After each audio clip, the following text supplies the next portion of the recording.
नमस्कार दोस्तों, editorial discussion में एक बार फिर से आपका बहुत बहुत स्वागत है। डेट आज की 28 अगस्त 2025 और आज से आपको पता है ना, डोनाल्ड ट्रंप की तरफ से टोटल 50% टैरिफ हमारे ऊपर इम्पोज कर दिया जाएगा।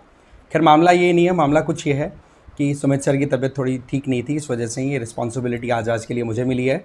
आज हम दो आर्टिकल्स डिस्कस करेंगे। एक तो देखो SCO की मीटिंग में हमारे prime minister Modi ji participate करने के लिए जाएंगे और उसके पहले वो जापान की विजिट पर भी हैं। तो ये एंगल हमें समझना होगा कि expect rhetoric from SCO meet in China and progress in Japan. दूसरा हम आर्टिकल डिस्कस करेंगे कि क्रॉप रेजिड्यू, जो भी एग्रीकल्चरल वेस्टेज हमारे पास बचता है, उसको हम कैसे रूरल इकोनॉमी को बूस्ट करने के लिए यूज़ कर सकते हैं। ये अपने आप में बहुत इंपॉर्टेंट टॉपिक है जिसमें हम डिस्कस करेंगे कि बायोमास की को फायरिंग अगर हम करते हैं कोयले के साथ में, तो वो अपने आप में हमारी एनर्जी सिक्योरिटी को भी इंश्योर करेगी, तो रूरल इकोनॉमी को भी बूस्ट दे पाएगी। तो उस पॉइंट ऑफ व्यू से आर्टिकल है, देखते हैं एक एक करके दोनों को। First, expect rhetoric from SCO meet in China, progress in Japan. GS paper 2 के इस टॉपिक के आर्टिकल के इस आर्टिकल को इस टॉपिक के साथ आप कनेक्ट कर सकते हैं। ठीक है, सी राजा मोहन जी के द्वारा लिखा हुआ ये आर्टिकल है। प्राइम मिनिस्टर मोदी अभी एशियन टूर पे हैं।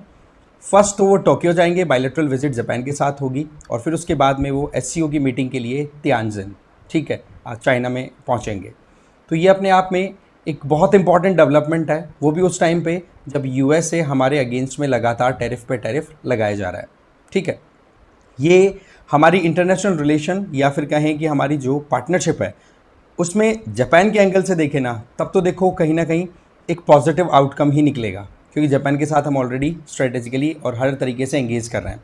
वहीं दूसरी तरफ चाइना की बात करें तो चाइना के साथ में हमारे रिलेशनशिप को हम नॉर्मलाइज कर रहे हैं। इसमें इंडिया भी फूक फूक के आगे कदम बढ़ा रहा है, तो वहीं चाइना भी बहुत सोच समझ करके आगे बढ़ने की कोशिश कर रहा है। तो यहाँ पर जापान वाला है वो तो पॉजिटिव आएगा, इसमें डाउट नहीं है, बट यस चाइना वाला जो विजिट है इसमें कुछ इश्यूज़ हैं, उनको हमें अच्छे से देखना ज़रूरी है। देखो ये विजिट जो है ये बेसिकली उस टाइम पर आ रही है जब US और इंडिया टेंशन्स लगातार बढ़ते चले जा रहे हैं। बट हमें ये चीज़ समझनी होगी कि एक तरफ USA की तरफ से हमारे ऊपर टैरिफ इम्पोज किए जा रहे हैं और दूसरी तरफ चाइना और जापान की विजिट की हम बात करें तो इन दोनों को हम कॉन्फ्लेट नहीं कर सकते, इनको इक्वल नहीं समझ सकते। क्यों? क्योंकि USA के साथ में हम ट्रेड सरप्लस में हैं, वहीं पर चाइना और जापान के साथ में हमारा जो कुछ भी ट्रेड होता है, या फिर चाइना के अलावा हम थोड़ा सा एंगल सेट करें रशिया का, क्योंकि SCO की मीटिंग में तो आपको पता है रशिया भी मिलेगा। तो रशिया और चाइना अगर हम देखें तो क्या USA का कंप्लीट रिप्लेसमेंट हो सकते हैं इन टर्म्स ऑफ इकोनॉमी? तो आंसर है नो, क्योंकि रशिया से भी हम ट्रेड डेफिसिट में हैं, क्योंकि हम ज़्यादा खरीदते हैं बेचते कम है। सिमिलर मैनर में चाइना से भी इंपोर्ट ज़्यादा एक्सपोर्ट कम है। तो ऐसे में हम दोनों के साथ में रिलेशनशिप में नेगेटिवली कहीं ना कहीं बैलेंस शीट मेंटेन कर रहे हैं, और वहीं पर USA के साथ में पॉजिटिव बैलेंस शीट है। तो एकदम से क्या ड्रास्टिक चेंज आ जाएगा, ये बहुत दूर की बात है, राइट। तो चाइना के साथ में हम इकोनॉमिकली एंगेज करें, इसमें हमें कोई पॉजिटिव आउटकम दिखे, ये शॉर्ट टर्म में पॉसिबल नहीं है। वहीं दूसरी तरफ पॉलिटिकली हम एंगेज करते हैं SCO में, तो वहाँ पर भी आपको ध्यान होना चाहिए कि चाइना के साथ में भी हमारे कुछ डिस्कम्फर्ट्स हैं, और पाकिस्तान भी वहाँ पर SCO का मेंबर है, उसके साथ तो डिस्कम्फर्ट हमारे चलते ही रहते हैं। तो कुल मिलाकर के देखा जाए तो SCO समिट हमारे लिए एक, कहते हैं ना कि बुरी परिस्थिति में तिनके वाला काम भले ही कर जाए, बट एक प्रॉपर हमें सपोर्ट मिल जाएगा, ये शायद हम एक्सपेक्ट करेंगे तो बेमानी होगी वो बात। ठीक है, क्योंकि हमारे लिए मेन चैलेंज आ रहा है ट्रेड का। आप यहाँ पर डेटा देखो कि मॉस्को और बीजिंग दोनों की बात करें तो दोनों से हमारा इंपोर्ट ज़्यादा है, एक्सपोर्ट कम है। ठीक है, रशिया और चाइना से हम इंपोर्ट करते हैं, ठीक है, रशिया और चाइना हमारे से इंपोर्ट करते हैं 5 बिलियन और 15 बिलियन डॉलर का सिर्फ, और वहीं पर आप देखो ये सरप्लस में कितना जा रहा है, 60 बिलियन डॉलर तो रशिया सरप्लस में जा रहा है। अब आप सोच लो कितना, हमें 65 बिलियन डॉलर का रशियन एक्सपोर्ट है हमारे लिए।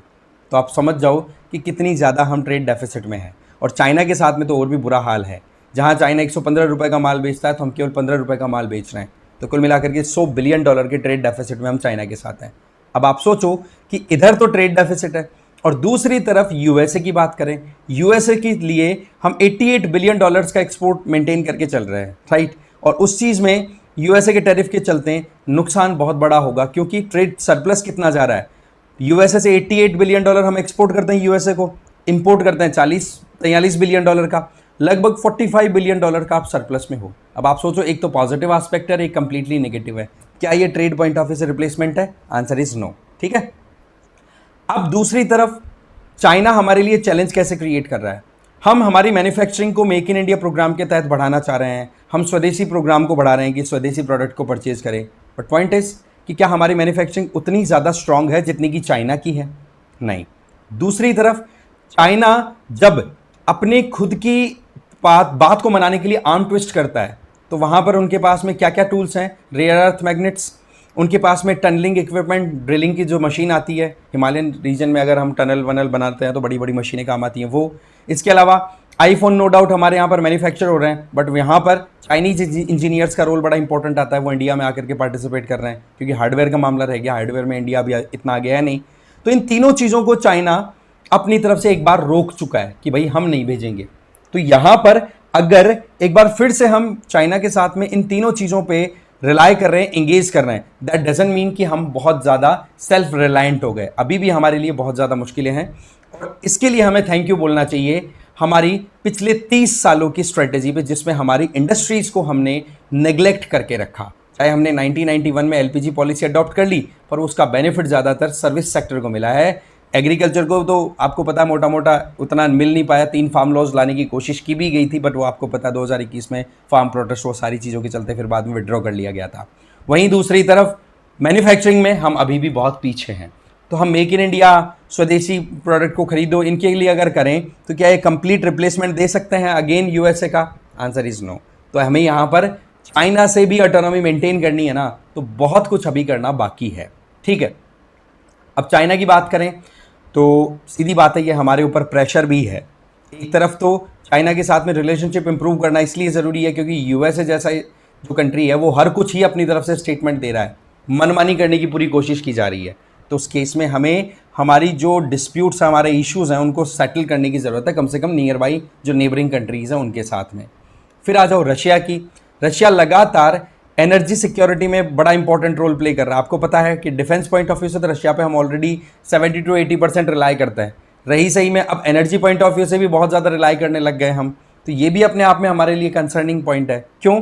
क्योंकि जिस तरीके से रशिया और वेस्टर्न कंट्रीज़ के बीच में टेंशन आ रही है, तो उस टेंशन का खामियाजा फिर हमें भुगतना पड़ रहा है। ये जैसे डोनाल्ड ट्रंप की तरफ से बोला गया कि रशियन ऑयल बाई करने के चक्कर में इंडिया के ऊपर हम सैंक्शंस लगा रहे हैं, जिससे कि इंडिया तेल ना खरीदे, रशिया के ऊपर इनडायरेक्टली इकोनॉमिक प्रेशर आए और यूक्रेन वॉर रुक सके।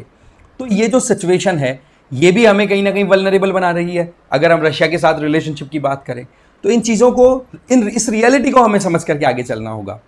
ठीक है, ये बात ठीक है। एससीओ है, इसको इनर एशिया क्लब के तौर पे भी देखा जाता है।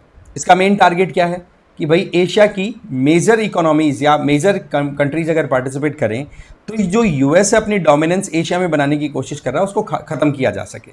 बट पॉइंट इज कि यहाँ पर कुछ कॉन्ट्राडिक्शन क्रिएट हो रखी हैं। सबसे बड़ी कॉन्ट्राडिक्शन तो आपको पता है, इंडिया एक तरफ कर लो, चाइना के साथ में बॉर्डर डिस्प्यूट है हमारा, और दूसरी तरफ पाकिस्तान जिसको लेकर के हम टेररिज्म को लेकर के बड़ी कंसर्न रहते हैं।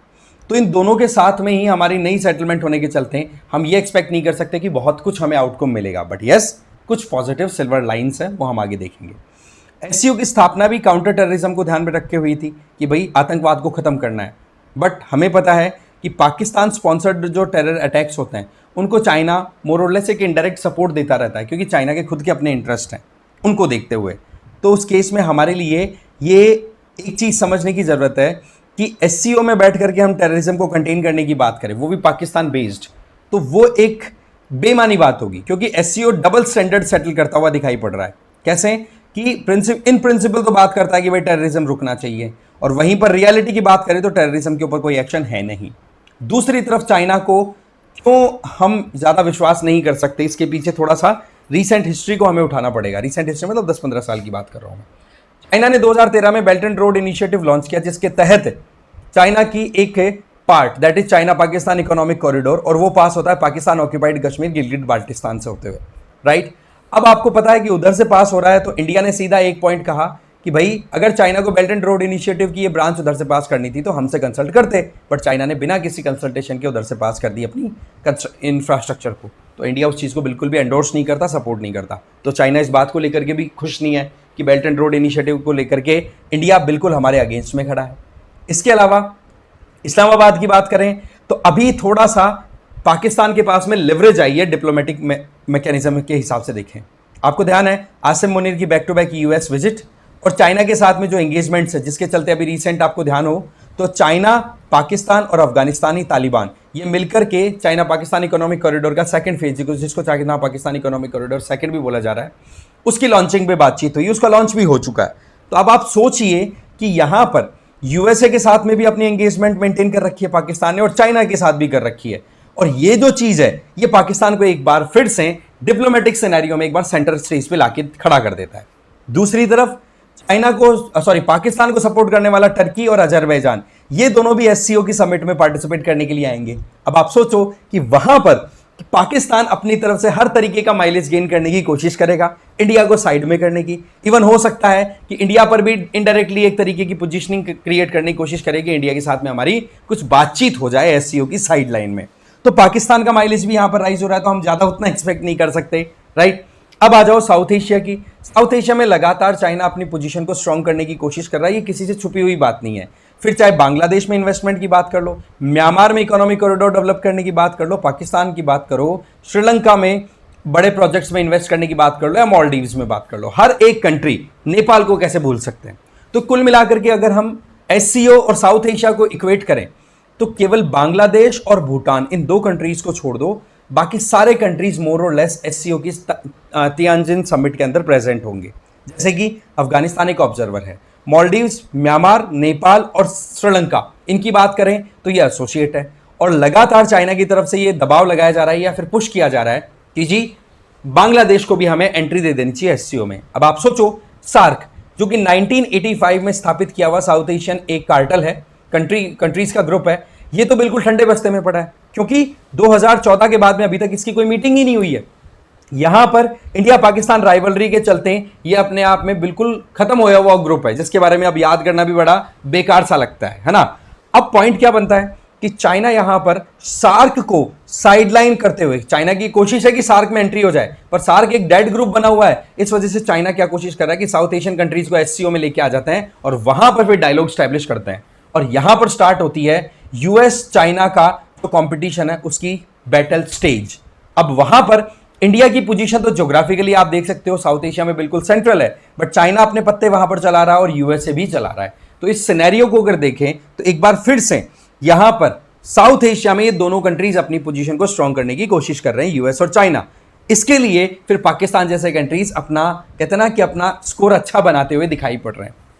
वैसे अभी देखा कि चाइना के जो फॉरेन अफेयर मिनिस्टर वांग यी ये इंडिया की विजिट पे आते हैं, फिर उसके बाद में पाकिस्तान की विजिट पे जाते हैं, वहां पर एक मिनिस्ट्रियल मीटिंग होती है जिसमें अफगानिस्तान की तरफ से उनके फॉरेन अफेयर्स को देखने वाले, ठीक है, इंडिविजुअल वो आ गए, अफगानिस्तान की तरफ से, पाकिस्तान की तरफ से, ठीक है, और साथ ही साथ चाइनीज ये जो वांग यी थे ये थे ही, इन्होंने मिलकर के अपनी तरफ से, मैंने बताया, चाइना पाकिस्तान इकोनॉमिक कॉरिडोर का सेकंड फेज की बात कर दी।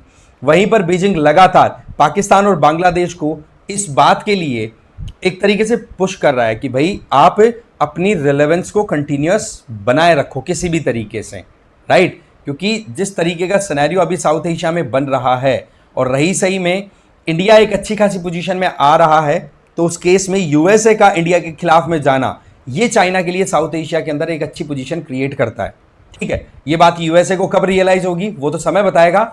बाकी सिचुएशन ये बन रही है अभी कि यूएसए और इंडिया के बीच का ये जो ट्रेड की वजह से गैप है इसको एक्सप्लॉइट करने में चाइना लगा हुआ है।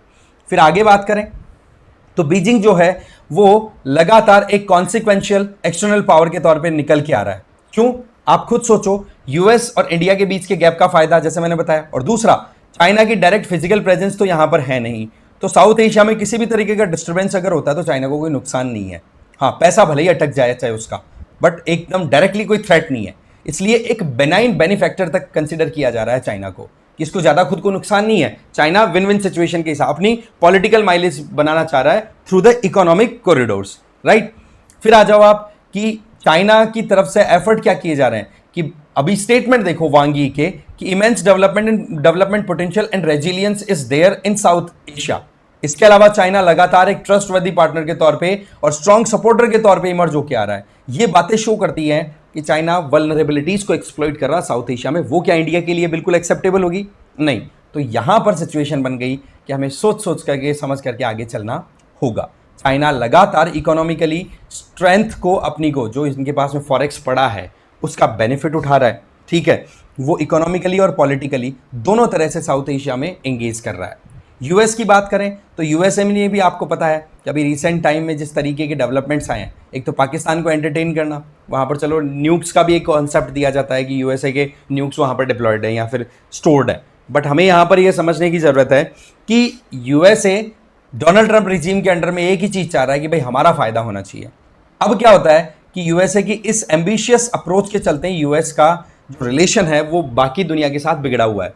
तो इस केस में साउथ एशिया में सेटलमेंट करने के लिए डोनाल्ड ट्रंप की तरफ से अपने खुद के एक नज़दीकी इंडिविजुअल सर्गियो गोर को एक स्पेशल एनवॉय के तौर पे भेजा है। अब आप सोचो कि वो पहले एम्बेसडर के तौर पे तो काम करेंगे इंडिया में, प्लस साथ ही साथ यूएसए की जो साउथ एशियन एम्बिशन है उसको भी दिखाता है कि जो ये सर्गियो गोर है, ये अब साउथ एशिया को भी टारगेट करते हुए अमेरिकन इंटरेस्ट के लिए काम करेंगे। समझ गए बात को? अब आप समझ जाइए कि यूएस और चाइना किस तरीके से इस रीजन में अपनी पोजीशन को स्ट्रांग करना चाह रहे हैं, और वहीं पर यह अपने आप में एक बहुत बड़ा चैलेंज भी है इंडिया के लिए, क्योंकि इंडिया यहां पर बिल्कुल सेंट्रल स्टेज पे आ जाता है। अब देखो एससीओ समिट में क्या मिलेगा क्या नहीं मिलेगा ये तो हमें पता है, बट फिर भी कुछ अपॉर्चुनिटीज हैं, उन्हें हमें थोड़ा सा एक्सप्लॉइट करना चाहिए। एक तो क्या है कि हम बीजिंग के साथ में हमारे रिलेशनशिप को एक तरीके से रिन्यू कर रहे हैं, तो क्यों ना बॉर्डर वाला जो इशू है उसको थोड़ा और प्रेस करके और इसको रिजॉल्व करने की कोशिश की जाए। वैसे एफर्ट तो बहुत सालों से हो रहे हैं, आउटकम कुछ भी नहीं है, बट ये एक ऑप्शन खुलता है। दूसरा, जिस तरीके से बाउंड्री इश्यूज को हम सेटल करेंगे तो उससे डेफिनेटली एक रिलेशनशिप हमारी नेबरली कंट्रीज के साथ भी इंप्रूव होगी, क्योंकि चाइना के बूस्ट के चलते ही हमारे नेबरिंग कंट्रीज हमारे अगेंस्ट में जाकर के स्टैंड लेने की कोशिश करते हैं। तो उस केस में अगर चाइना के साथ बॉर्डर डिस्प्यूट सेटल हो जाता है तो आप मान के चलो कि बहुत सारी चीजें हमारी सॉर्ट होने में इशू ही नहीं आएगा। इसके अलावा ये एक्सपेक्ट करना कि एकदम से सब कुछ ठीक हो जाएगा, ये बिल्कुल अनरियलिस्टिक है। बट यस, तियानजिन की बात करें तो वहां पर चाइना के साथ में हमारे रिलेशनशिप स्टेबलाइज करने के लिए हम कदम बढ़ा सकते हैं। बट वहीं दूसरी तरफ जापान की जो विजिट रहेगी हमारे प्राइम मिनिस्टर जी की, उनकी तरफ से हम कुछ एक्सपेक्टेशन पॉजिटिव रख सकते हैं, क्योंकि जापान भी उसी दूध से जल रहा है जिस दूध से इंडिया अभी जलना स्टार्ट हुआ है, और वो है यूएसए। क्योंकि सेकेंड वर्ल्ड वॉर के बाद में यूएसए ने जापान की सिक्योरिटी डिफेंस की इनकी जिम्मेदारी ली थी, ठीक है। तो उसके बाद में अब डोनाल्ड ट्रंप ने फर्स्ट टर्म के टाइम पे आते हैं तो जापान को इनको झटका दिया ही था ना कि भैया आप अपना डिफेंस खुद देखो। तो उस केस में जापान, साउथ कोरिया या ताइवान भी आप ले लो, इन कंट्रीज पे लगातार प्रेशर है कि वो सेल्फ कैपेबल बने। तो इस केस में अब वो डिफेंस हो गया, ट्रेड, टेक्नोलॉजी, इन एस्पेक्ट में अब इंडिया के साथ में जापान की एंगेजमेंट बढ़ेगी, इसमें कोई डाउट दिखाई नहीं पड़ रहा। इसके अलावा जापानीज लीडरशिप के साथ में मिलना, ये मैं आपको बता चुका हूं कि मेन कॉज जो रहेगा, आप देखो कि जापान, साउथ कोरिया, इनकी अगर बात करें तो ये एशिया के नॉर्थ ईस्ट में लोकेटेड है। इस रीजन में स्टेबिलिटी के लिए इन कंट्रीज का आगे आना बहुत ज्यादा जरूरी है, और ये चीजें ट्रंप के टिफ की वजह से पॉसिबल हो पा रही है, जहां पर Japan, south Korea, even Taiwan भी है ना, वो भी प्रेशर में है कि पर विश्वास नहीं किया जा सकता कि डोनाल्ड ट्रंप हमारा कहीं पे सपोर्ट करेगा कि नहीं, अगर चाइना हमारे ऊपर अटैक भी करता है। तो खुद की जो प्रोटेक्शन है डिफेंस पॉइंट ऑफ व्यू से, उसमें भी आगे आना है, और इकोनॉमिकली वो यूएसए पे भी रिलाई नहीं कर सकते आज की कंडीशन में। तो ऐसे में उनको खुद को भी सेल्फ रिलायंस पर काम करना पड़ेगा। तो इंडिया एक उनके लिए अच्छा ऑप्शन, और इंडिया के लिए वो एक अच्छे ऑप्शन है, राइट। इसके अलावा इंडिपेंडेंट रोल इन एशिया, इसकी बात की जाए तो इंडिया के लिए चैलेंज क्या आता है। अब आप सोचो कि इंडिया के लिए हम कहते हैं ना कि साउथ एशियन सब कॉन्टिनेंट, हम ये बोलते रहते हैं कि हिमालयन रीजन की वजह से, हिमालयाज की वजह से हमारा जो साउथ एशिया वो मोर और लेस पूरे एशिया से बिल्कुल सेपरेट है। यहाँ की बिल्कुल कल्चर, यहाँ की क्लाइमेट की बात करो, ज्योग्राफी, हर एक चीज़ अपने आप में डिस्टिंक्टिवनेस मेंटेन करके चलती है। और ये यूँ मानो कि एक छोटा सा कॉन्टिनेंट अलग से ये कॉन्टिनेंट का पार्ट होते हुए, इसलिए हम इसको सब कॉन्टिनेंट बोल देते हैं। बट यहाँ पर इशू क्या आ रहा है कि ये जो नेचुरल बैरियर है हिमालय का, इसके चलते हमारे साथ में ये चैलेंज आ रहा है कि हम सीधा एशियन कंट्रीज के साथ इंटरेक्ट नहीं कर पाते। हाँ, एक ऑप्शन हमारे पास में है कि हम मैरीटाइम या फिर हम कहें ओशियंस के थ्रू हमारी एंगेजमेंट बढ़ा सकते हैं। इसलिए तभी तो कहा जाता ना कि इंडियन नेवी को जितना हम स्ट्रांग बनाएंगे उतना ही हमारी स्ट्रेंथ बनी रहेगी, ठीक है। हिमालयन रीजन से तो मोर और लेस हमें रेजिलिएंट बने रहना है, बट अगर हमें असर्टिव बनना है तो वो नेवी का ही बहुत इंपॉर्टेंट रोल आ जाता है। वो मैरीटाइम इकोसिस्टम के थ्रू ही हम आगे बढ़ सकते हैं। तो ऐसे में जापान हो या नॉर्थ ईस्ट एशिया का बाकी और कोई कंट्री हो, तो उनके साथ में अगर एंगेज करना है तो हमें मैरीटाइम इकोसिस्टम पर ही जाना होगा, क्योंकि कॉन्टिनेंटल एम्बिशन मैंने बता दिया कहीं ना कहीं इश्यूज में आता है। एक तो हिमालयन ज्योग्राफी का, और दूसरा सबसे बड़ा कि इस ज्योग्राफी में चाइना और पाकिस्तान जैसे कंट्रीज हमारे बीच में हर्डल बने हुए हैं, इसकी वजह से हम एशियन कंट्रीज में एक्सपेंशन ही नहीं कर पाते हैं। ठीक है, तो हमें ग्लोबल हो या रीजनल, दोनों एस्पेक्ट में अगर चलना है तो इस पॉइंट ऑफ व्यू से ये विजिट बड़ी इंपॉर्टेंट है। बट अगेन वही चीज़ कि एससीओ से हम ज़्यादा कुछ एक्सपेक्ट करें वो एकदम से पॉसिबल नहीं है। बट यस, पॉजिटिव लाइंस हैं। हाँ, टोक्यो के साथ में रिलेशनशिप हमारी अच्छी है ही। नेक्स्ट दूसरा आर्टिकल है ये आपका, turning crop waste into rural gold, biomass को firing needs policy push. GS paper 3 के इस टॉपिक के साथ आप कनेक्ट कर सकते हैं। तो बात क्या है समझिए। रीसेंट टाइम में अगर हम देखें तो हमारे पास में एक चैलेंज आ रहा है कि भाई भारत की इकोनॉमिक ग्रोथ को अगर हमें करना है तो रूरल इकोनॉमी को हमें एक्सपेंड करना होगा। रूरल इकोनॉमी का एक्सपेंशन तब होगा जब गांव में पैसे का सर्कुलेशन होगा, और हमें पता है कि गांव में ज़्यादातर एक्टिविटीज़ होती है एग्रीकल्चर रिलेटेड। वहीं दूसरी तरफ हम energy security point of view से भी देखते हैं। वहीं तीसरी तरफ हमारे सामने एयर पोल्यूशन का भी चैलेंज है। तो क्लीन एनर्जी का जो हमारे कमिटमेंट्स हैं, पंचामृत का हमने कॉन्सेप्ट लिया है, उस पर भी हम जाना चाह रहे हैं। तो इन सारी चीज़ों को क्यों ना हम कॉम्प्लीमेंट बना करके आगे बढ़े। जैसे कि हमारे यहाँ पर थर्मल पावर प्लांट्स यूज़ होते हैं जिनमें कोयला जला करके हम इलेक्ट्रिसिटी प्रोड्यूस करते हैं। तो क्यों ना एग्रीकल्चर के जो प्रोडक्ट्स हैं उनको तो हम मार्केट में बेच ही देते हैं, बट यस जो बच रहा है आपका रेजिड्यू वेस्ट मटेरियल, उसको इस तरीके से हम मैन्युफैक्चर करें, प्रोसेस करें, जिससे कि कोल फायर्ड जो थर्मल पावर प्लांट्स हैं उनमें कोयले के साथ में उनको को फायरिंग कर दें, उनके साथ में उनको जला लिया जाए। मतलब कि इस तरीके की बायोमास की जो भी आप गेहूं की या चावल की या फिर गन्ने की, उसका जो बचा हुआ रेजिड्यू मटेरियल होता है उसको प्रोसेस करके इस तरीके के पैलेट बना करके इसको प्रोसेस कर लें और इससे पैलेट्स को हम यूज करें कोयले के साथ जलाने में। तो आप सोचो कि कितना ज्यादा हमारे लिए एक ये सस्टेनेबिलिटी लेकर के, बायोमास क्या है, एक सस्टेनेबल रिसोर्स है, राइट। इसको हम अगर यूज करेंगे तो हमारी एनर्जी सिक्योरिटी भी इंश्योर हो गई। हमारे पास में जो एयर पोल्यूशन का इश्यू है, क्योंकि खेतों के अंदर आपको पता है चावल की तूड़ी या फिर जो कुछ भी होता है, डंठल जो भी होता है, उनको डायरेक्टली जला दिया जाता है तो एयर पोल्यूशन क्रिएट करता है। तो अगर उनको कंट्रोल्ड एम्बियंट के अंदर अगर जलाया जाएगा तो पोल्यूशन को कंट्रोल कर पाओगे। Energy security point of view से भी आप सोच सकते हैं कि किस तरीके से हम कोयले के ऊपर जो डिपेंडेंसी उसको हटा देंगे। तो आप सोचो गांव में जो वेस्टेज मटेरियल है उसका भी पैसा गांव वालों को मिलेगा। तो आप सोचो रूरल इकोनॉमिक डिस्ट्रेस को भी एड्रेस करेगा कि नहीं। तो ये एक अपने आप में बहुत ही इंपॉर्टेंट पॉइंट यहां पे बन जाता है। सवाल है क्या सरकार ने इस पे काम किया? आंसर है यस। मिनिस्ट्री ऑफ पावर का समर्थ मिशन चल रहा है जिसका नाम है sustainable agrarian mission on use of agri residue in thermal power plant. इसमें क्या है कि जितने भी coal based thermal power plants हैं उनमें कोयला जितना मिक्स होता है उसमें यूज होता है, उसमें 5% की हम ब्लेंडिंग करेंगे, मिक्सिंग करेंगे बायोमास से बने हुए पैलेट्स, मतलब वो गोलियों पे जो अभी हमने प्रीवियस इमेज में देखी थी। और टारगेट यह है कि 2025 के अंत तक इसको बढ़ा करके हम 7% कर देंगे। इससे क्या होगा कि एक तो एनवायरमेंटल जो डैमेज है उसको हम एक तरीके से कंटेन कर पाएंगे। इकोनॉमी वाला मैं ऑलरेडी बता चुका हूं। बस यस पॉइंट ही आता है, ये सिस्टमेटिकली होना चाहिए। ऐसा नहीं कि आप बिना सोचे समझे डायरेक्ट ही इन बायोमासेस को बर्न करना स्टार्ट कर दो, पता पड़ेगा एनवायरमेंट को वो का वो डैमेज हो रहा है। नहीं, रेगुलेटेड मैनर में, प्रॉपर मैनर में होना चाहिए। अब देखो गवर्नमेंट के एस्टिमेट के हिसाब से अगर देखें तो पोटेंशियल देखो आप कितना गजब का पोटेंशियल है।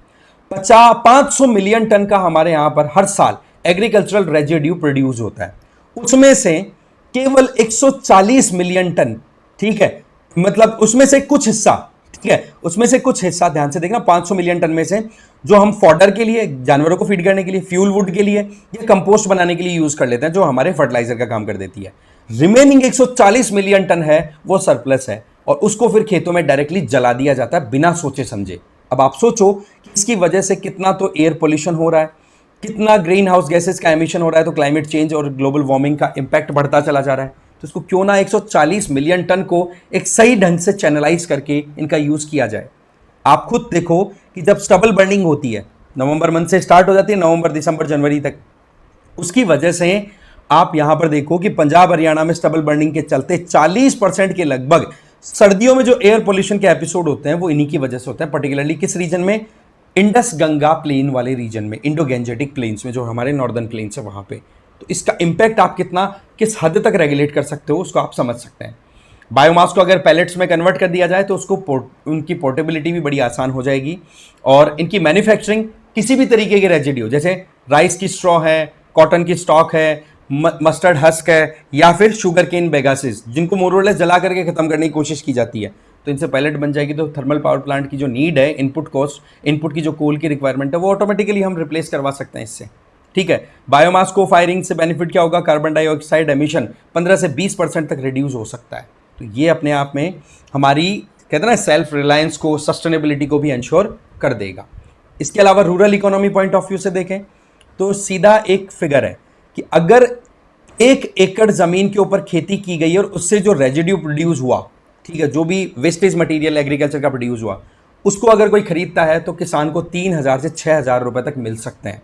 तो 2 एकड़ कोई करेगा तो आप सोचो 6,000 से 12,000 रुपए, और वो भी वेस्टेज जिसको वो जलाने की कोशिश करने वाला है कि हाँ जी जला दूं तो मैं अगली फसल उगा लूं, तो उससे तो बढ़िया ये होगी ना। अब आप सोचो फार्मर के पास पैसा आएगा तो फिर वो बढ़िया क्वालिटी के बीज और सारी चीजें अपने आप ही ऑटोमेटिकली प्लस में चली जाएंगी।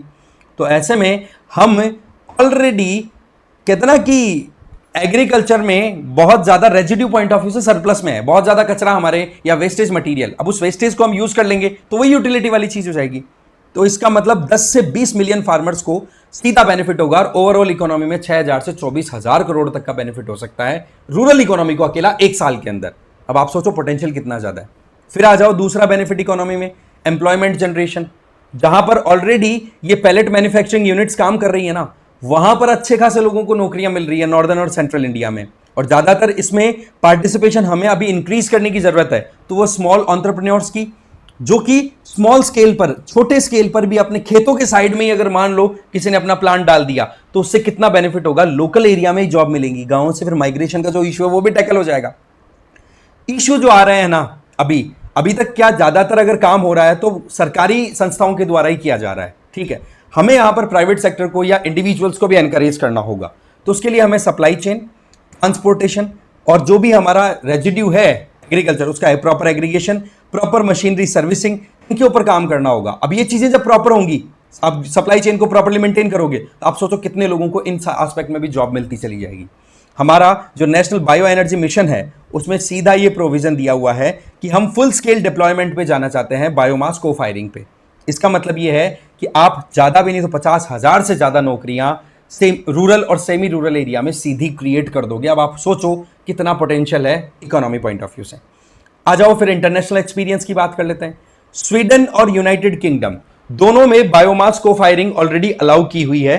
ठीक है, और वहां पर आप देखो यूके का एक पावर प्लांट है that is Drax power station, वहां पर 80% तक, अब आप सोचो कि 80% तक सस्टेनेबल बायोमास पर रिलायंस है उनकी इलेक्ट्रिसिटी प्रोडक्शन को लेकर के। आ जाओ जापान और साउथ कोरिया, तो वहां पर 20% तक को फायरिंग के ऊपर रिलाय करना वो स्टार्ट कर चुके हैं और वो लॉन्ग टर्म परचेजिंग एग्रीमेंट पर रिलाय करते हैं। मतलब ये कि कोई भी अगर thermal coal burning based thermal power plant जो हैं उनकी अगर इनपुट्स की रिक्वायरमेंट के लिए एक लॉन्ग टर्म एग्रीमेंट कर लिया जाए किसानों के साथ में, तो आप सोचो कि अपने आप किसान भी फिर खेती में डाइवर्सिफिकेशन लाना शुरू कर देंगे। देखो इंसेंटिवाइज करने का एक तरीका है। आप सोचो कि यहां पर अगर बायोमास प्रोडक्शन में मानो कि गन्ने की खेती की बजाय ज्यादा अगर मान लो आपका ये क्या बोलते हैं मक्के की खेती आपका आउटपुट अच्छा दे रही है, दाल की खेती आउटपुट अच्छा दे रही है, जो कि बायोमास के जो एग्रीकल्चर रेजिड्यू ज्यादा प्रोड्यूस करे और वो फिर ऑटोमेटिकली सपोर्ट कर जाए आपके बायोमास पैलेट प्रोडक्शन को। तो आप सोचो कि जो एग्रीकल्चरल डाइवर्सिफिकेशन हम जो लाना चाहते हैं, पंजाब हरियाणा में जिस तरीके से मोनोक्रॉपिंग के चलते कितनी परेशानी हो रही है, उसको हम सॉर्ट कर लेंगे, है ना। जो यूरिया का कंजम्पशन है उसको हम मैनेज कर पाएंगे।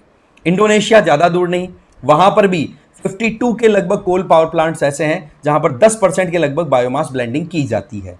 तो क्यों ना हम इसके ऊपर काम करें और ज्यादा हायर स्केल पे, और काम करना है तो ब्रिज करना है उन इश्यूज को जो अभी सामने आ रहे हैं, जैसे कि इमीडिएटली क्या क्या चीजों की जरूरत है, उन चीजों पर हमें ध्यान देना होगा। आज हम इंटरनेशनली हमारे कमिटमेंट्स हैं, है ना, क्लीन एनर्जी की तरफ जाना। ठीक है, हम 2070 तक नेट कार्बन होना चाहते हैं, एमिशन कार्बन का हम जीरो करना चाहते हैं, जितना एमिट हो रहा है उसका एब्जॉर्प्शन का। तो उसके लिए हमारे पास में बढ़िया ऑप्शन है।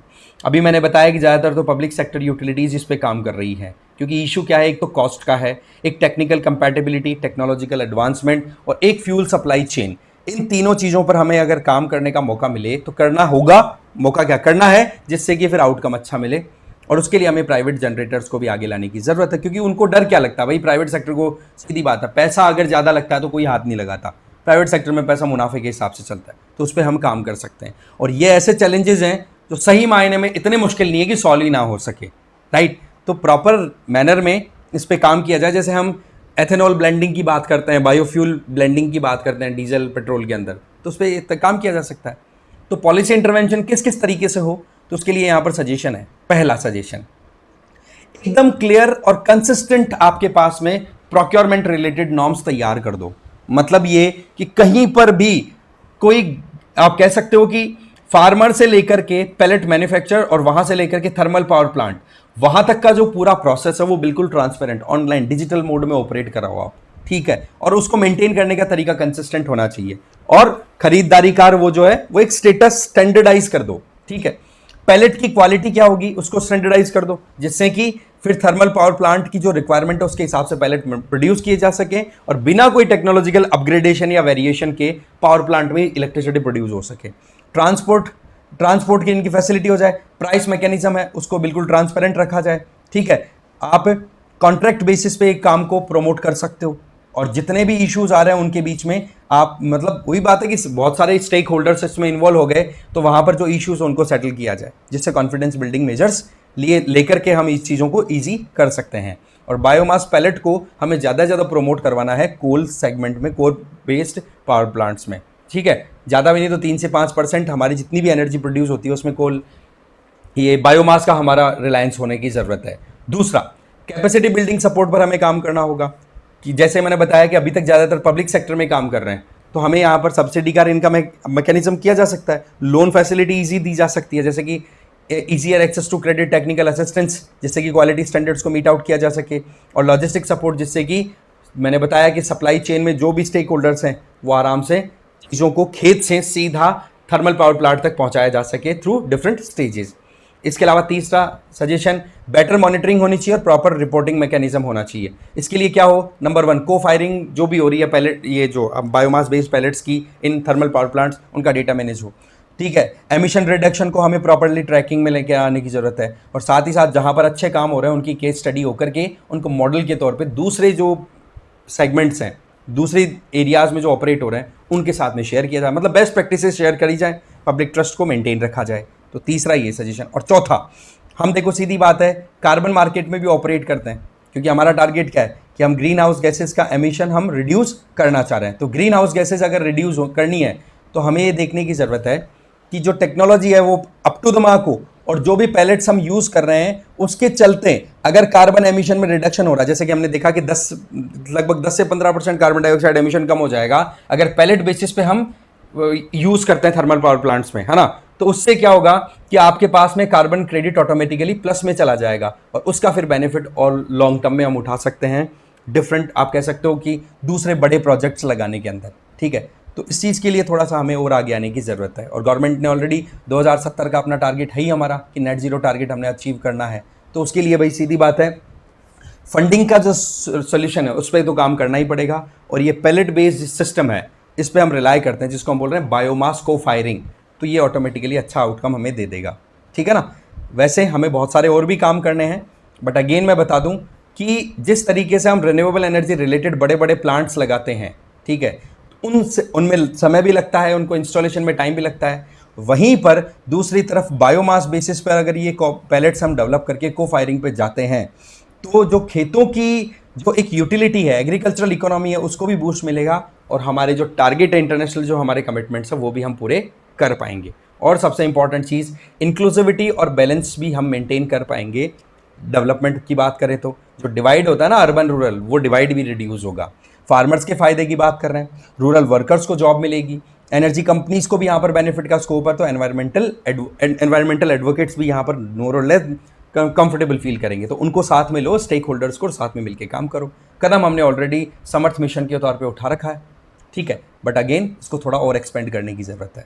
कुल मिलाकर के वेस्ट एनर्जी और प्रॉस्पेरिटी, कहाँ की, रूरल इंडिया की अगर हमें देखें तो ये एक अच्छा हमें प्रॉमिसिंग ऑप्शन दिखाई पड़ता है, जिसको हम बोल रहे हैं कि भाई आप बायोमास को फायरिंग पे और ज़्यादा पुश करिए, ठीक है। तो इस तरीके से 2 आर्टिकल्स थे, दोनों यहीं ख़त्म होते हैं। Thank you very much.